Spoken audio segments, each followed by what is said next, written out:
Hello everyone, we're Group 1 and we're here to present Lesson 3, the Global Economy. The objective of this lesson is define economic globalization, identify the actors that facilitate economic globalization, define the modern world system, and articulate a stance on global economic integration. What is economic globalization? Economic globalization refers to the increasing of interconnectedness of national economies through trade, investment, and capital flows. It involves the expansion of markets beyond national borders and the integration of economic policies and practices across countries. Economic globalization makes the country reach or trade to other countries. And for next is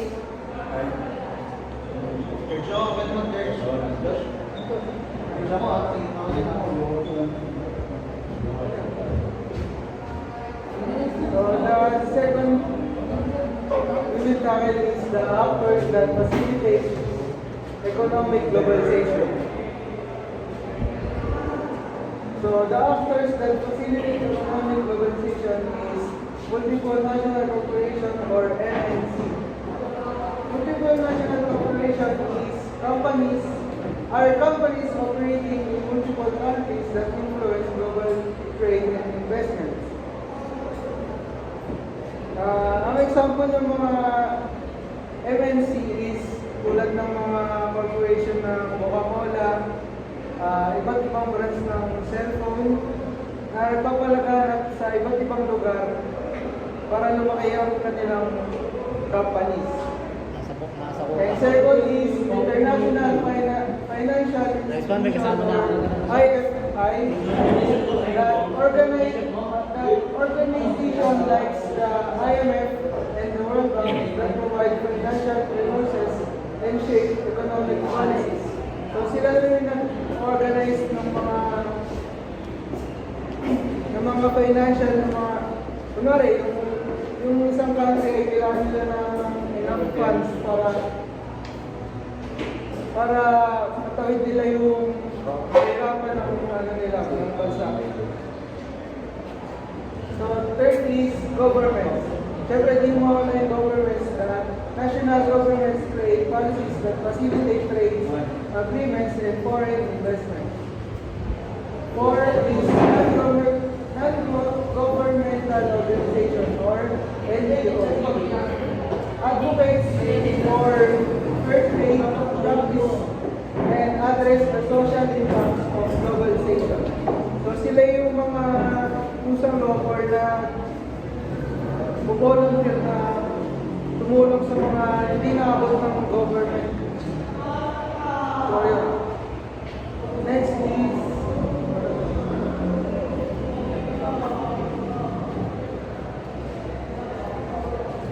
what is the modern world system?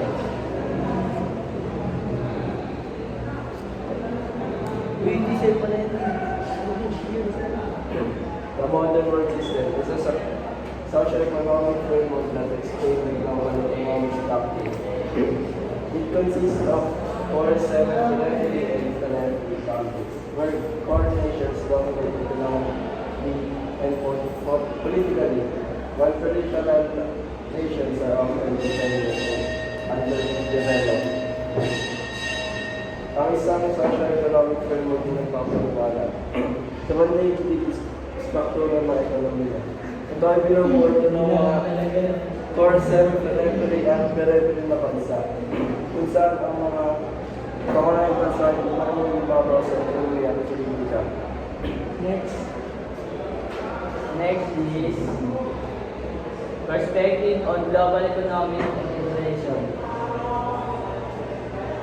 Global economic integration refers to the process by which countries become more interconnected through trade and investment. While it can lead to economic growth and opportunities, it can also result in inequality and the erosion of local structure. To tumutukoy daw ang proseso sa pagkakaugnay ng mga bansa at pagkakaalalan. At nagresulta ito ng hindi pagkakapantay-pantay sa mga kultura. Next is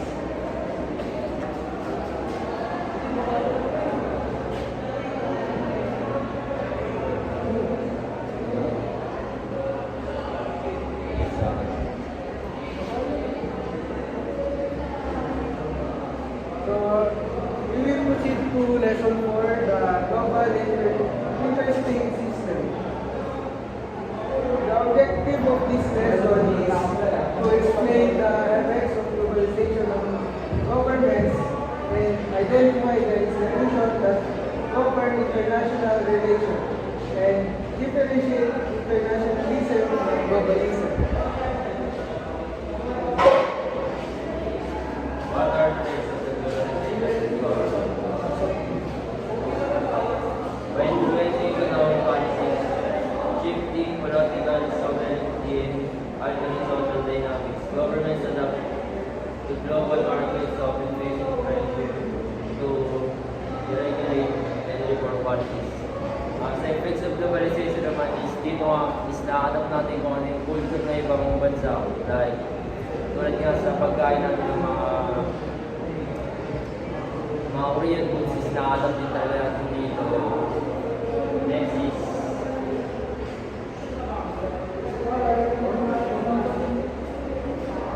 Next is institutions governing international relations. So first is United Nations or UN. Promotes peace and security among the nations. Kumbaga sila yung nagpupromote ng peace and security ng globalization na nakasakop sa kanila sa UN. And second is World Trade Organization or WTO. Regulates international trades and resolve disputes. Third is International Monetary Fund or IMF. IMF is provides financial assistance and promotes economic stability. Four is World Health Organization or WHO that coordinates global health initiatives. And lastly, the difference of internationalism and globalism. Internationalism emphasizes cooperation among nations while respecting sovereignty, focusing on mutual interest. And the globalism advocates for interconnectedness and prioritize global issues over national boundaries, often seeking collective solutions to the worldwide challenges. One example of globalism is the COVID-19, which is the whole globe problem, the virus in 2020, and that's what all globalism is. Every country helps each other to lessen the COVID-19. And that's it. That's our presentation for lesson 3 and lesson 4. Thank you.